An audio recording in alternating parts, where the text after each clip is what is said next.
My friends, we're going to start on 93a at the top, and let's start at the Mishnah. So if somebody's married to three women, and it's obvious from the case that they all got married on the same day, so they all these women, when they get married, they have a lien on the estate, umes, and then their husband dies. Kesubos shel zuma. Now, this one woman has a lien on $100. Shel zuma sayim, shel zu shalosh meos. And one has a lien of 200, one has a lien of 300. But they have a lien. A lien's a lien, so it's on the whole estate. So one has a lien of 100, one has a lien of 200, one has a lien of 300. Ve'ein shamel amana, but the whole estate only has $100 in it. So then cholkim v'shava. So then all three of them split it equally, they each get a third. But Hayusham Masayim, let's say the estate has 200. So first wife, she only has a lien of 100. So Shalmana, the one who has a lien of 100, no telas chamishim. She takes 50. Shalmasayim, the one who has a lien of 200, she's going to take, and she's going to split the remaining 150 with the one who has a lien of 300. So Shamasayim Shalosh Meos, Shlosha Shel Zahav. They each get 3 gold dinars, which is 75 mana each. So basically, in this scenario where the estate is 200, the woman who has a lien of 100 gets 50, and the woman who has a lien of 200 and the woman who has a lien of 300, they each get 75. So Gemara is going to try and understand, why is it the case that we don't follow the same principle as the first time, that in the first time they each get 1/3 of the contested 100. So in this case, they should have gotten excuse me, they should have also gotten 1/3 of the contested 100. So why doesn't the Gemara say that? So why doesn't the Mishnah say that? So the Gemara is going to give two ukimtas, two discrete cases to try and explain it. And then the Gemara is actually going to say that we really don't follow this Mishnah. We follow the position of Rebbe, who rejects this Mishnah. And also the Rishonim have, they say that this Mishnah is challenging to understand the distinction. So Professor Oman, who won the Nobel Prize in Economics, and he lives in Israel now, is at the Hebrew University. He wrote an article suggesting that this Mishnah can be explained through principles of game theory. And basically what he says in his articles is that there's an equal division of the contested part. That once we assume that one of the parties is not contesting, then the other two parties, when they contest it together, then there's going to be an equal division of the contested part. And that's how Professor Alman is mechadesh a new understanding of this Mishnah. But we are going to continue with the Mishnah and with the Gemara, which doesn't necessarily apply Professor Alman's approach. So we go to the next case of the Mishnah. Next case of the Mishnah was Hayusham Shalosh Meos, that the amount in the estate was 300. So Shamana Notalas Chamishim, the one which is 100 in this case, where there's 300 in the estate, the one who has a claim of 100, she takes 50. The Shamasayim, the one who has a claim of 200, she takes mana, she gets 100. Vishal Shalosh Meos, and the one who has a claim of 300, she gets the remaining part, which is Shisha Shal Zahav, which is 150. Gimel Sheitilu Lekis. And the Mishnah says it's the same thing if three people put it into a fund to try and invest it. Pichatu Oturu, that if the fund goes up or goes down, they divide it according to the same principles. We're not even sure what the principles are, but Rashi says that each one takes it proportionally according to the money that they put in, but it wasn't the same principle in the first part of the Mishnah, in the second part. But that's what the Mishnah says. So now the Gemara explains, Shalmana no tells Chamishim. So the Gemara says, well, I don't understand why, if in the case where there was 200 in the estate, why 200 in the estate, why does the one who has a lien get 50? Tlasim v'tilta hu de isla. She should really only get 1/3 of the 100 because that's all that she has a claim to, and she shares that claim with the other two people. So Amar Shmuel, so Shmuel says what we're talking about here is an ukimta. Shmuel says, because seves balas matayim balas mana dim v'dvar me'elimach b'maneh. No, what we're talking about here is a specific discrete case where the one who has the one who has the ksuba, who has the lien of 200, writes to the one who has the lien of 100. Guess what? I'm not going to contest your amount. Din v'dvarim elimach. I'm not contesting you. I have nothing to do with your money. Din v'dvarim elimach. I'm not fighting over that. So therefore, the woman who has the lien on 100, she's only fighting about it with one other person. So, well, if that's the case, ema seifa. What about the next clause? Shalmasayim shal shalosh meos shalosh shal zahav. That the one in a case where this estate was 200 and the first 100 was divided 50-50 between woman number 1 and woman number 3. Why do we then say that woman number 2 has a lien of 200, woman number 3, they each get 75? They each get 75. I understand why there's 100 left. But since the woman number 2 has removed herself from the first 100, she should be only getting 50 because she's only disputing with woman number 3 over the remaining 100, and woman number 3 should get a total of 100. So the Gemara says, yeah, why don't we say Temela Hasalakta Nafshachmina? Why doesn't woman number 3 say to woman number 2, you removed yourself from the first 100? So the Gemara says Mishum da Amrway, because woman number 2 says, I really only remove myself from like arguing with woman number 2, but I really didn't actually ever relinquish my claim. This is a very, very difficult question because woman number 2 was actually cost woman number 3 money, because woman number 3 would have gotten more money if woman number 1 only got 1/3 of the first 100. So how could woman number 2 say, oh, I'm saying I have nothing to do with you, and therefore woman number 3 ends up losing money? So that's a question that the Rishonim struggle with. So the Meiri says that what we're talking about here is that woman number 3 also waived her rights to, and she allowed woman number 1 to get the half of the first estate. This is obviously a very difficult to answer because it basically uproots the whole premise of the Mishnah. And the Ritva says we're talking about a case, a similar circumstance where he says that woman number 3 agreed to a certain agreement there. But the bottom line is that this is a very difficult ukimta, and that's part of the reason why Professor Ullman's Chiddush here was so welcomed by so many people. So the next part of the Gemara says, we're in the middle of 93a. Hayisham shalosh meos. So if there was an estate of 300, then we say that woman who has a lien of 100 gets 50. The woman who has a lien of 200 gets. In a state of 300, so the woman who has a lien of 200, she gets 100. And the woman who has a lien of 300, she gets 150.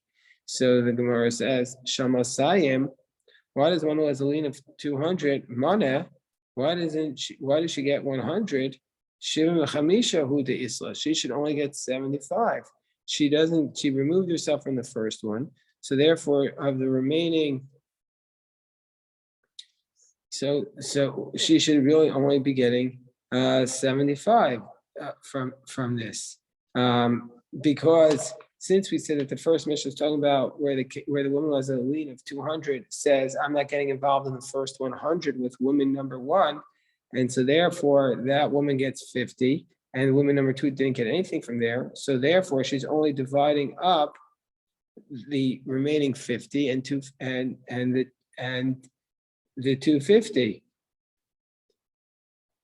And so therefore, then what we're going to see is that she's going to get, it comes out to only 75, because of the 300, she's removed herself from the first.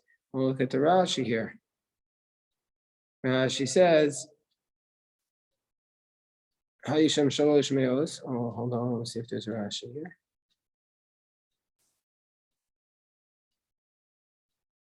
So Shamasayim, why is she getting 200? Well, there's no Rashi. Shamasayim, why is the one who has 200 mana? Why is she getting 100?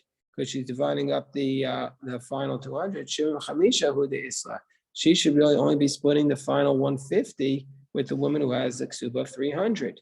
So Amar Shmuel, so we have the same answer here, because Seves Balas Shalosh Balas Masayim. So she said, basically, I'm not getting involved in that first 100 with you.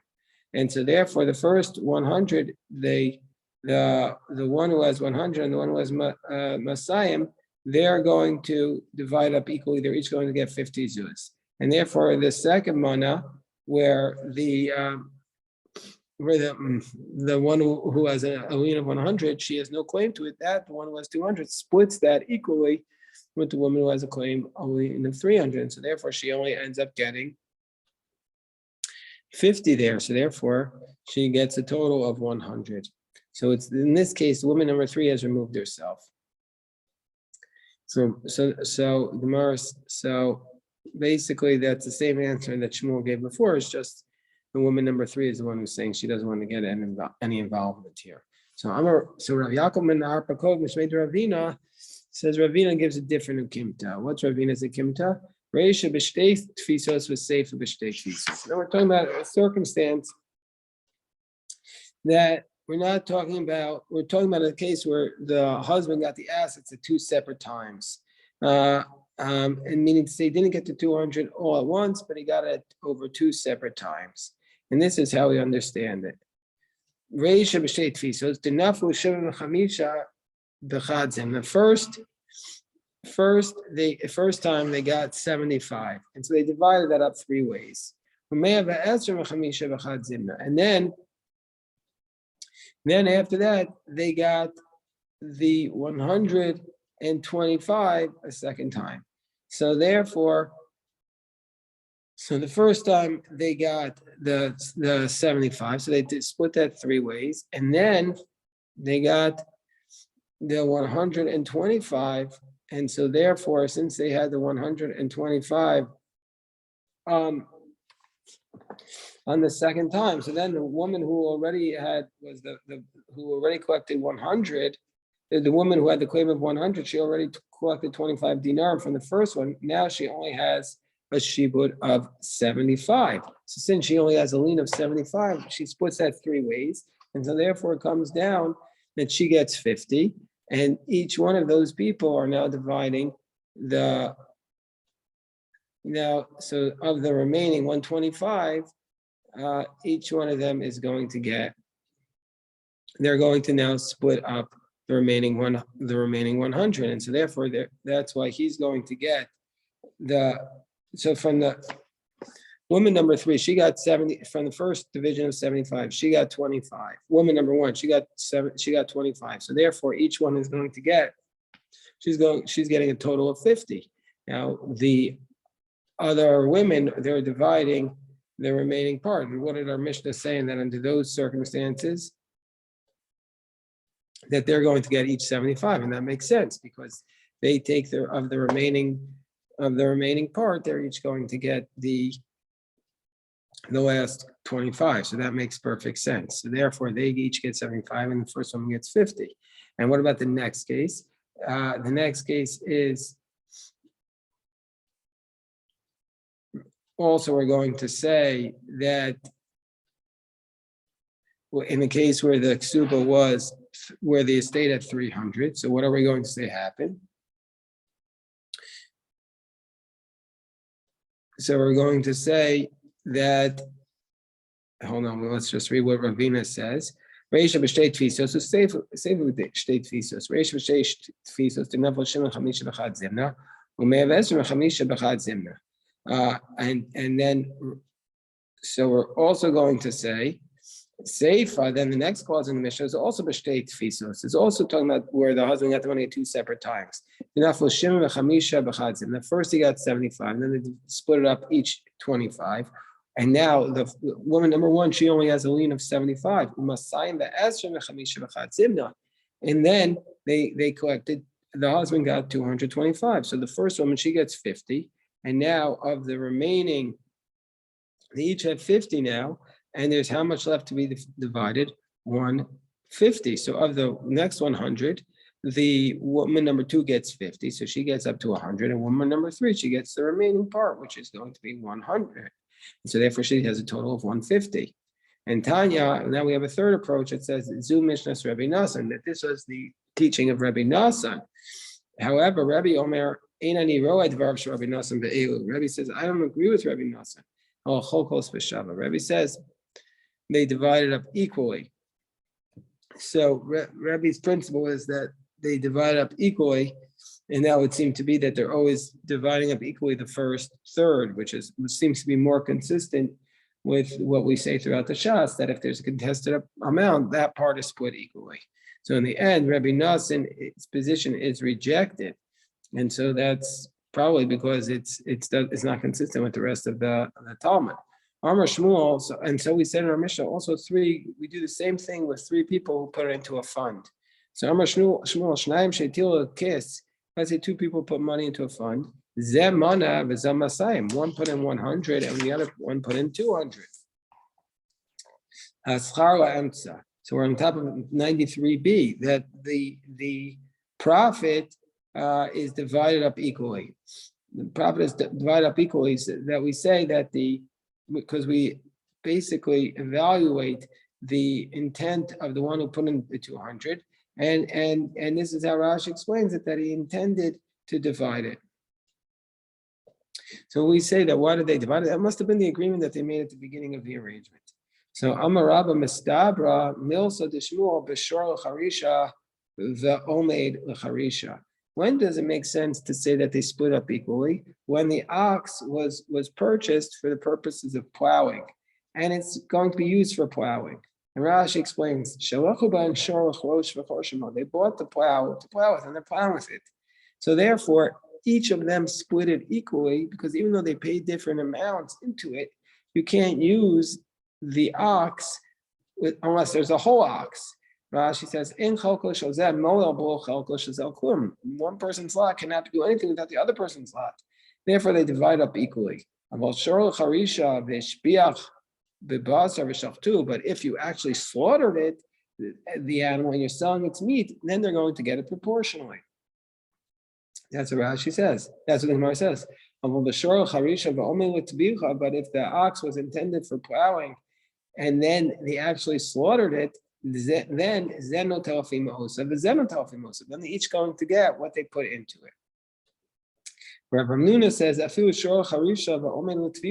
if the ox was purchased for plowing, and then you ended up slaughtering it, he says you still split it equally. So he says, since they had the initial intent when they entered into the partnership that it was going to be equal, even though you ended up slaughtering it, that's going to be an equal division. So Meisveis, the Gemara challenges us from a Brisa. The Brisa says, Shnayim she'itilu l'kis. Brisa says two people put money into a fund. Zem manav zem asayim. One is 100 and one is 200. Aschar emtza. That the money is divided equally. And the Gemara says, well, my love, what are we talking about in this Brisa where it says that they're divided equally? Aren't we talking about a case b'shora charisha v'omei l'tfilah? Aren't we talking about a case where they slaughtered it? We still divide it equally. V'tiyuvda de Rabbah. And isn't this therefore a refutation of Rabbah? Gemara is going to have to explain why we assume that what the Brisa is talking about. But first, the Gemara says, no, We're talking about a case of plowing, and that's exactly what Rabbah taught. But if it was indeed an ox that was intended for slaughtering, then each one would take proportionally. When the Gemara says if that's the case, at the Tani Seifa, what about the next clause in that price? It says that the next clause of the Brisa says specifically that this one he buys 200. Rashi says shvarim brim b'masayim. That if one of the parties bought healthy oxen that was worth 200, and the other one buys with his share weak oxen that are worth 100, and then this arvu, and then afterwards the two oxen became mixed together. Each one takes back their share because the principle was very clear in this partnership. And if we're following Rabbah's position that there's a distinction between an ox that was purchased for plowing and is ready for plowing from an ox that was purchased for plowing and is ready for slaughtering, and that there's a difference that when it's purchased for plowing, you divide it up equally, and when it's purchased for slaughtering, you divide it up proportionally. Why does the Brisa to make this distinction between where the partners put the money into the fund, where and this next case where the money was mixed up accidentally? Why don't we just say that the distinction is between what the ox was purchased for? So we could have drawn the distinction within it. When do we say that when do we say that they split it equally? We could have said in the Brisa when it was purchased. But a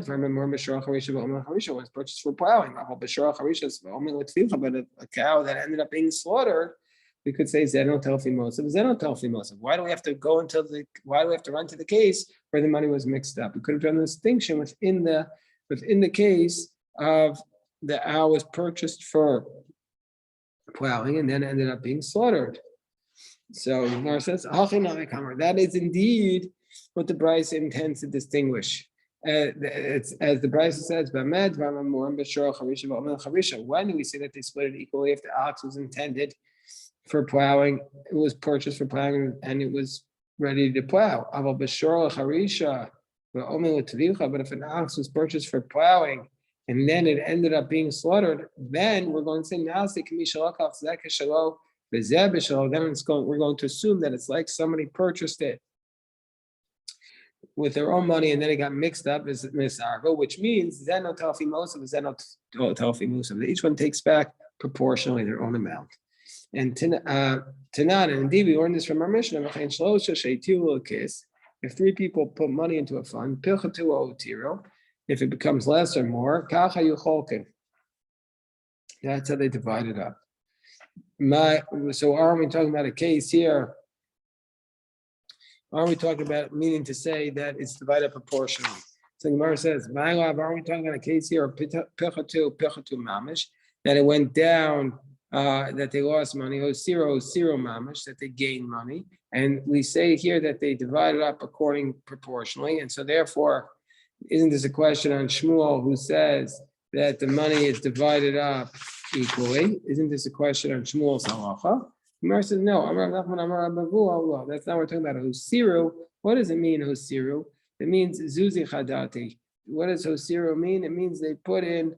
It means they got new coins that they put that they were using the old coins and they did business with them until they needed new coins, and so therefore they have to divide up according to the money that each one put in. But if it went above it, if they made more money, then the money goes to the middle.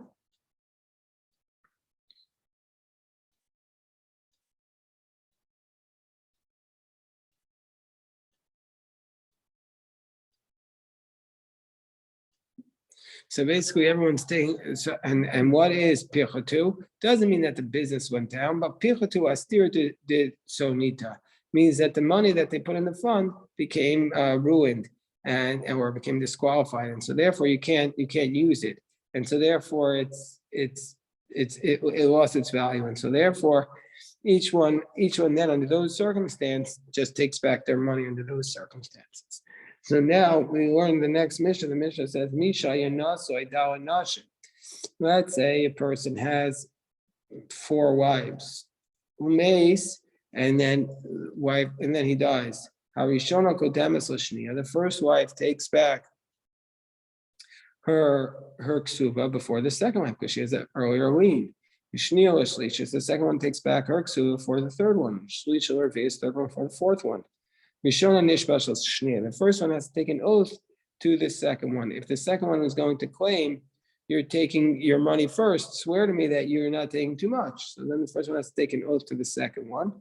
And Shniya Lashlish, the second one to the third one, Shlish Lervis or Avis, and the B'Shvua. The fourth one, there's nobody left to swear to. So she doesn't take an oath.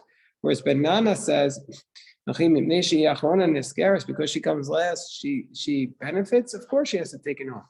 She has to take an oath. She also has to take an oath. So who's she taking an oath to? The Gemara is going to try to figure that out. Let's say all the ksubos went out on the same day. Then call Kodemis L'Chaverta Afilu Sha'achas Zachta. Then whoever's lien was written earlier on that same day, they're going to get their ksuba first. And that's how they would write in Jerusalem Shabbos. They would put the exact time on it so they know whose lien came first.